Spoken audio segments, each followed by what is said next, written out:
Coming up, a conversation with Wayne Williams, candidate for mayor of Colorado Springs. This is 6035 Media.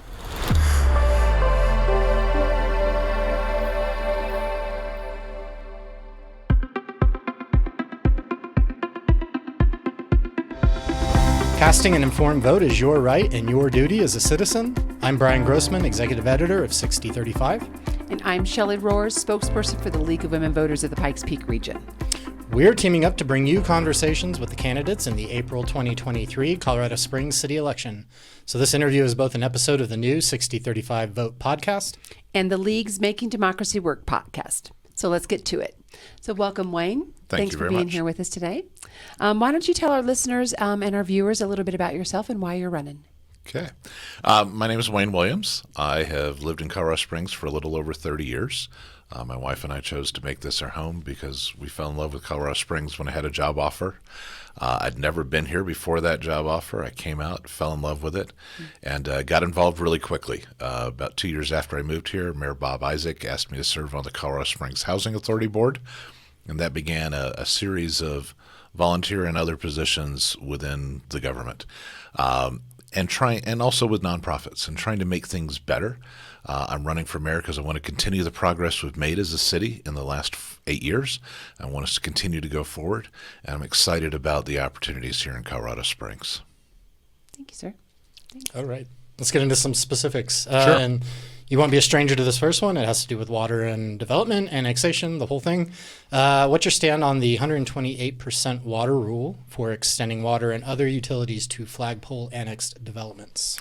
So we live in the arid West, and that means we have to focus on making sure we have enough water for our community. As chair of Colorado Springs Utilities, I've been very involved in that process. We have acquired water from the Arkansas Valley in a way we've never done it before, and it's one of the things I'm most proud of. We have worked with farmers to upgrade their irrigation systems, and then we buy the water that is saved. We just signed an agreement with Bent County a couple of months, actually last year, and it's an agreement to allow us to acquire 15,000 acre feet from the Arkansas Valley, which is enough for 100,000 people. We've already bought 3,000 of those acre feet. And that is part of what we have to do as we look at changing ecologies, changing circumstances, particularly on the Colorado River.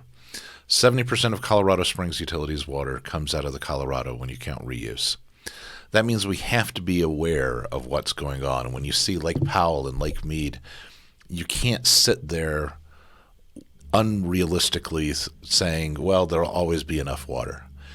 And so the existing water ordinance, and this is important to start with, is before we adopted the new ordinance, it said we will annex an area if we have enough water, and this is the odd standard that the prior councils had adopted, quote, for the foreseeable future, close quote.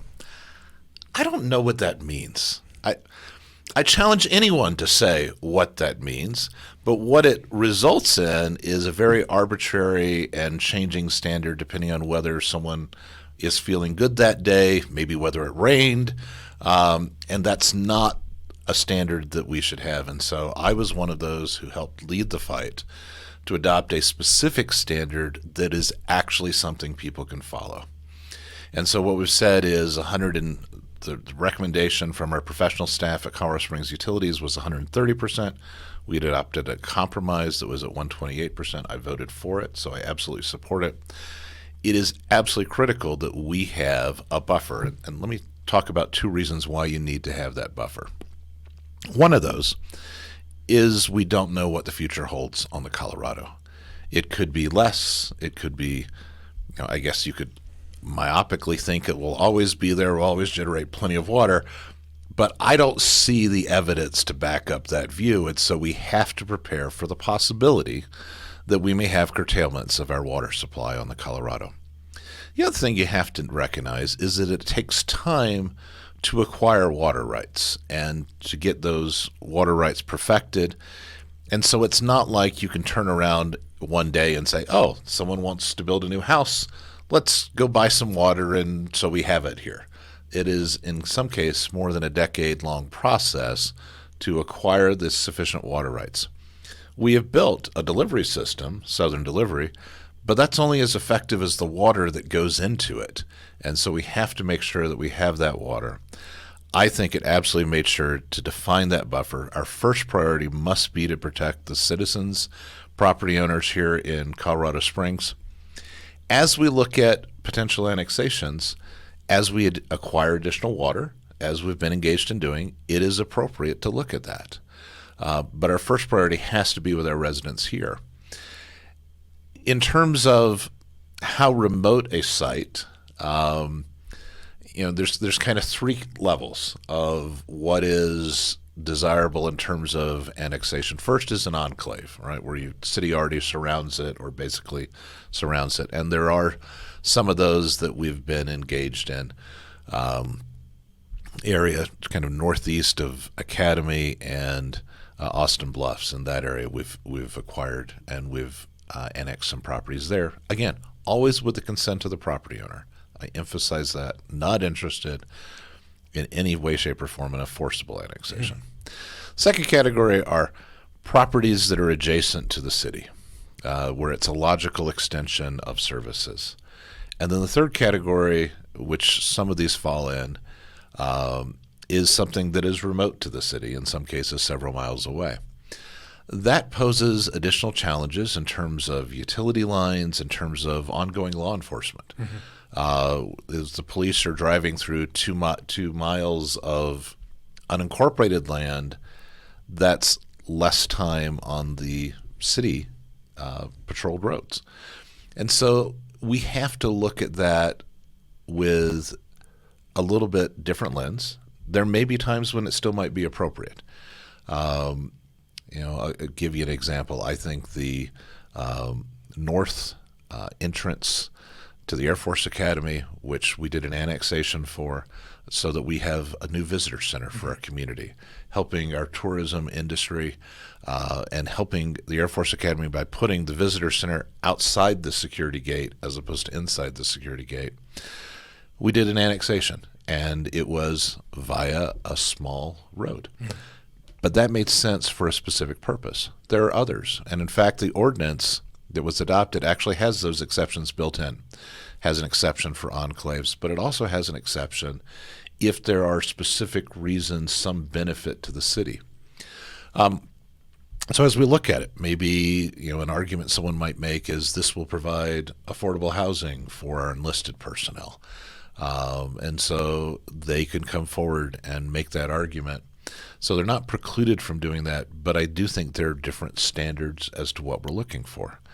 I support a growing city, but I support first making sure that we have the water for it and that growth pays its own way. Okay. You're going to get more water from Shelley. We probably want to keep the responses a little shorter so that we can get to all of them. Thanks, Wayne. We don't want to cut you off. We want to get to all the questions that we've asked everybody else. So, Shelley? Yes, and you may have, the second part of my question, it may be pretty easy to answer, but number one, we waste a lot of water. Landscaping uses about 78% of our water usage, whether that's the resort down the street with a broken sprinkler for a couple days that didn't fix it, or the golf course that the city owns, or my neighbor who decides to plant Kentucky bluegrass, right? There's a lot of wasted water there. How can we do better there? And then also, should the city consider extending water and other utilities to subdivisions located outside the city that might never be annexed, right, as part of being a regional water provider? So let me address those two because they really are separate questions. The first of those is we are doing significant work with respect to water conservation. We use the same amount of water now that we did 20 years ago.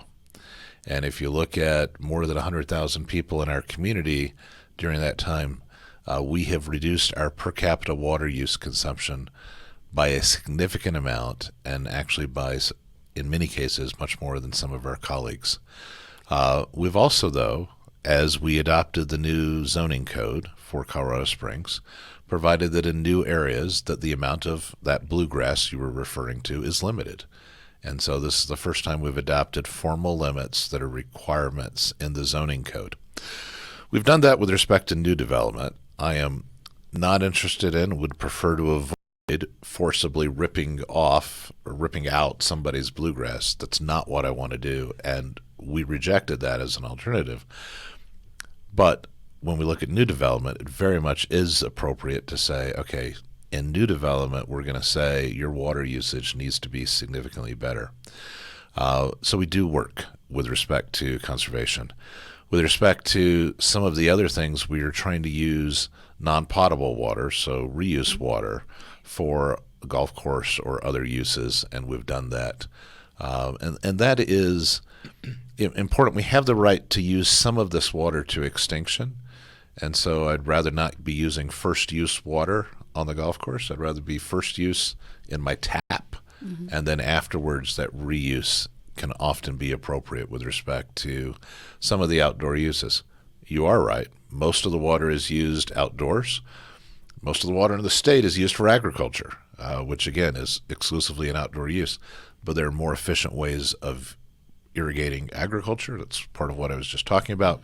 And those are the kind of things that we need to be working on as a state.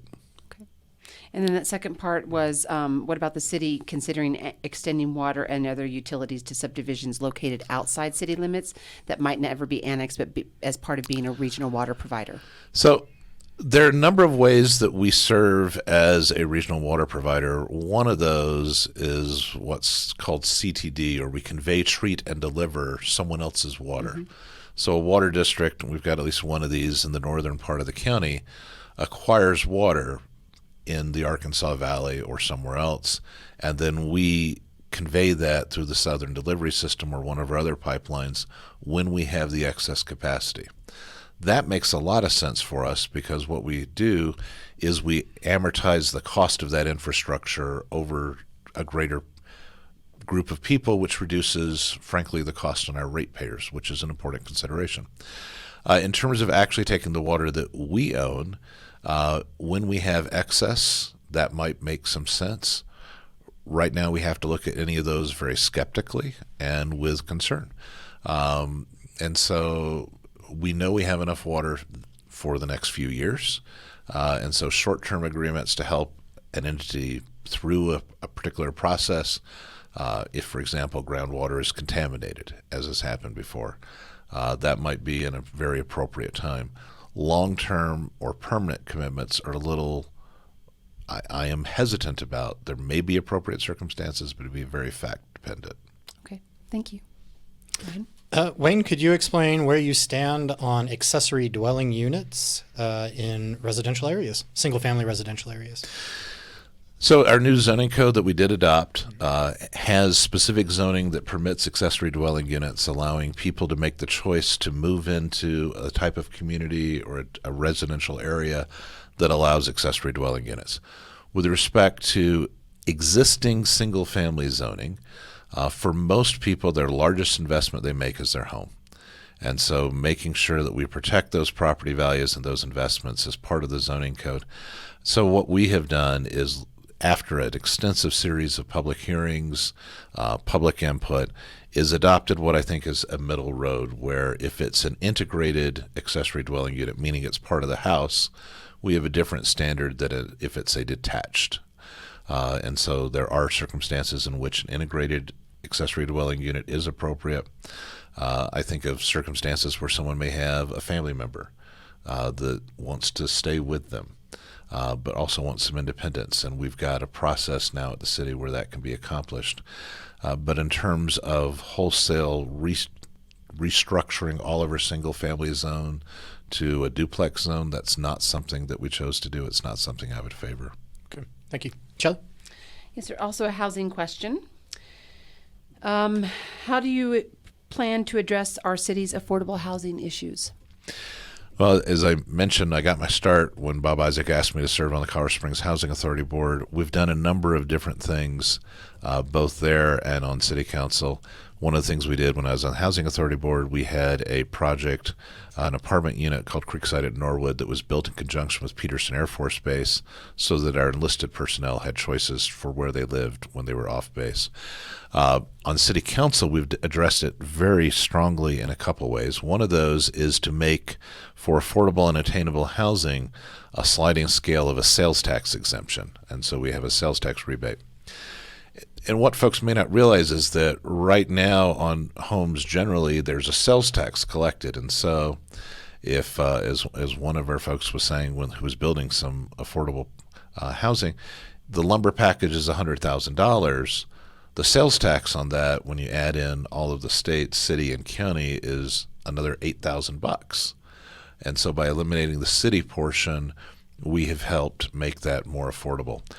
I have advocated with a number of legislators that the state should do the same thing, because when we're talking about how do we incentivize the creation of affordable and attainable housing, we do that through, I think, letting the market and nonprofits work, as opposed to large government projects. I'm not interested really in a Cabrini Green. And so that's one thing we did. We also established, I mentioned acquiring new water rights out of the Arkansas. We established a water resource fee that is significant. And what we also did, though, is establish a $2 million fund at Colorado Springs Utilities under my leadership that would cover that water resource fee for affordable and attainable housing. So again, saving in that case almost $6,000 per home. So there are a lot of things that we can do to help that process. But again, it's working with our nonprofit community. It's working with anyone who wants to build housing to make sure that that is an option that's available and that's explored. And it does make a significant difference. So those are the things we've already done. I want to keep working on things like that. We've added at least 1,000 units of affordable and attainable housing each year during the 4 years I've been on council. I want to continue that as the next mayor. Thank you. And the water resource fee, you said that's not charged to affordable housing? There is a fund that covers that cost for affordable housing, Great. yes. Thank you very much. Appreciate that. Brian? All right, let's talk public safety. CSPD is short somewhere around 70 officers from authorized strength, all while we're breaking homicide and car crash records. What do you do about public safety and the police department specifically? So we have added, during the 4 years I've been on city council, 62 new police officer positions, but we have had challenges in filling and retaining those positions. So one of the things we have done to address that is to go to a year-round academy, because it used to be that you would be made an offer as a police officer and the training academy might start in 4 months.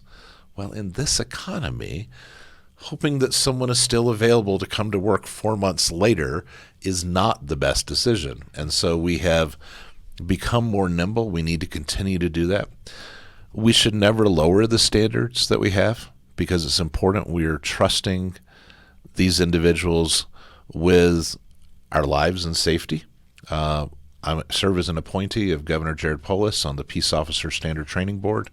It's important to have those standards and to maintain those standards, and we at Colorado Springs need to do that. But there are things we can do, and we have been working on that. We've added academies. We've expanded the size of the academy. We need to continue to expand the number of police officers. The reason we need to do that in part is so that we are not simply reactive, so that we have the personnel to be proactive and address needs ahead of time, to engage with the community. That's part of what we've done. I also helped establish the Law Enforcement Transparency and Advisory Commission, which has provided some input and key input on how to do certain things like establishing alternative response teams, because it's not always the best mode to have a police officer respond. One of the things we just did is move the long-term parking issues that the police department used to handle over to code enforcement. So to, again, free up police officers so they can concentrate on the key factors that they are needed and their specialized training is necessary. Okay, thank you, Wayne. Shelley? How are we doing on time, Brian? I think we've got, go ahead and do yours. I got one more, and then we'll let him wrap up. All right. Gotcha. So I've got two more kind of questions. These are league questions specifically. What are your thoughts on moving spring municipal elections that you're involved in right now to the fall? That would help increase voter turnout. Data shows that. And then during your election year, like this year, save the city approximately $600,000 per election year. And if you're in a runoff, another couple $100,000. That's one question. Okay. So first, I don't actually think it saves that money, because the city would still have to pay a cost to join the county election. That's the way elections work in Colorado. So the county would send a bill to the city. So it doesn't save as much money as has been indicated there. I am concerned in terms of driving up the cost of campaigning.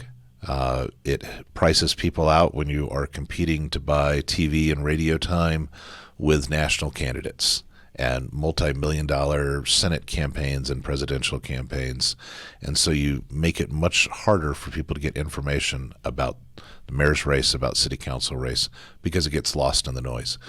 Not just in terms of paid advertising, but also in terms of earned media and news coverage, because the news stories are all about president, Senate, governor, and you would lose that focus on local issues. The other significant concern I have is you have an increasingly hyper-partisan November election cycle. And moving it to that hyper-partisan election cycle, I think, takes away from the nonpartisan nature of city council elections. We have a very functional community where we actually pass budgets, where we do things, where we work cooperatively together, even folks from different political philosophies. And I look at other places, Denver and particularly D.C., and that's not what I want to embrace. I think having a separate election helps us do that and focuses it in a nonpartisan way. So if it weren't moved necessarily to a presidential election year during those sorts of elections? So I looked at that, right? And I actually made a proposal along those lines when I was serving as county clerk. The challenge in that is, when do you do the runoff? And so any November election has a challenge with when that runoff for mayor occurs, because you are either in the middle of the holidays or you have a very long lag time between the first election and the second. And when we looked at it before, that's not something we were able to resolve. Okay. My question is, if you're elected mayor, do you foresee any new taxes or fees? As mayor, I will continue to look at how we best address things. I have referred issues to the ballot. For example, as a county commissioner, I referred the initial Pikes Peak RTA to the ballot, and I will continue to do that where it is appropriate. I am not running on a campaign of let's raise taxes. I think we ought to keep taxes low, and we actually have one of the lowest costs per citizen of any of the 100 largest cities in America, and vastly less per citizen than Aurora and Denver. So we need to continue that. But there are sometimes needs that may be addressed. One that I think is worthy of discussion is our lodging and auto rental tax, a tax paid by people who don't live here, and that could help address some of our tourist burden parks and some of the other issues in our community. But again, only by going through the people. I never seek to bypass the people's right to vote on those issues. I've been an advocate for referring things to the ballot. We've done that with tabor retentions for parks, for public safety, and for fire mitigation. And I think those are appropriate for the city to continue to do. You mentioned LART, and we do have one of the lowest LART taxes of any major city. Do you have a ballpark figure in mind, or? The discussion that I've heard from some of the people who actually pay the LART is, instead of the 2% that it's there, to make it 4%. That study has 2%. It's 3% total, right? There's a 2% tax on lodging and 1% on automobile, or the other way around. Well, it's 2% right now. It's 2% on lodging, 1% on automobile. Right, yep. So it's not 3% total because you're not paying both of those at the same time. Right. You're either paying the 2 or the 1. Right. And one of those is to increase that to 4 and 2 is one of the proposals that I've seen. But again, it's up to the people ultimately to make that decision. Okay. But it is one of those where it's people who aren't regular citizens in our community who would be then covering some of those costs to cover those things like Guard of the Gods and improvements that are necessary there. Right. Okay. Shelley. Here's our final question for me. What are your thoughts on raising city council pay to a reasonable amount to be inclusive of others who do not have the ability to do this as their only job, like retirees? I'm 60. Of the elected members of city council, the youngest of us were born in 1963, the year I was born in. And so what you have is a scenario that makes it very hard for people who have a job, who are working, to be able to serve on city council. I do believe it should be changed. I make $271 a month after taxes, and so that doesn't cover minimum wage. It seems like at least to that level, but I've supported those in the past, and part of it is it has to be the right timing. But city council should not be a destination job. I don't favor making it like the 100,000 plus that it is in Denver. I don't favor that, but I do think something above 270 watt a month is appropriate. Thank you very much. Do you have a ballpark there? I'm going to ask you about ballparks. So, I've heard different proposals. One of those would make it a certain percentage of the mayor's salary. One of those would make it at least so you make the minimum wage. So there are different ones that are there. I'm supportive of looking at all of those to figure out what is the best way to address it. I give the caveat that the voters have turned down that in the past. But it is one of those where we've got a number, and I love retired citizens and that what they give to this community, but you shouldn't have to be retired to be on city council. All right. Wayne, will you give us the elevator outro, 2 minutes or so, on why you're running again and why people should vote for you? I'm Wayne Williams. I'm the only person with elected executive experience who's running. I served as clerk and recorder and secretary of state. I made voting easier. I was honored to receive the League of Women Voters Leader of Democracy Award a couple years back. I have tried to make sure that we work in a different way. And it's interesting that I'm sometimes criticized because I try to work in a nonpartisan way. But I think that's exactly what the next mayor needs to do. I've got a history and a record of doing that and of delivering results. As Secretary of State, my last 4 bills to the Senate has 0 no votes through a divided process. I've worked closely with both Democrats and Republicans at the legislature and at the national level. We need to do that in our community. We need to continue the progress that we have made going forward. My emphases are on public safety, where we've added 62 new police, 66 firefighters, 3 new fire stations. Transportation infrastructure, where I helped create the Pikes Peak RTA and secured the funding for widening of I-25, the Cosmics project it was then known. So I'm going to focus on transportation, on infrastructure, on public safety, and making sure that our economy continues to grow as it has in the last 8 years. Thanks. All right. Thank you, Wayne. And you've been watching or listening to a joint podcast effort by Sixty35 Media and the League of Women Voters of the Pikes Peak Region.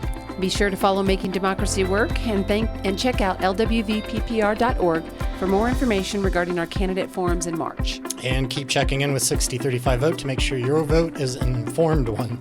This podcast is produced and directed by Dave Gardner. I'm Brian Grossman, Executive Editor. And I'm Shelley Roars with the League of Women Voters of the Pikes Peak Region. See you next time.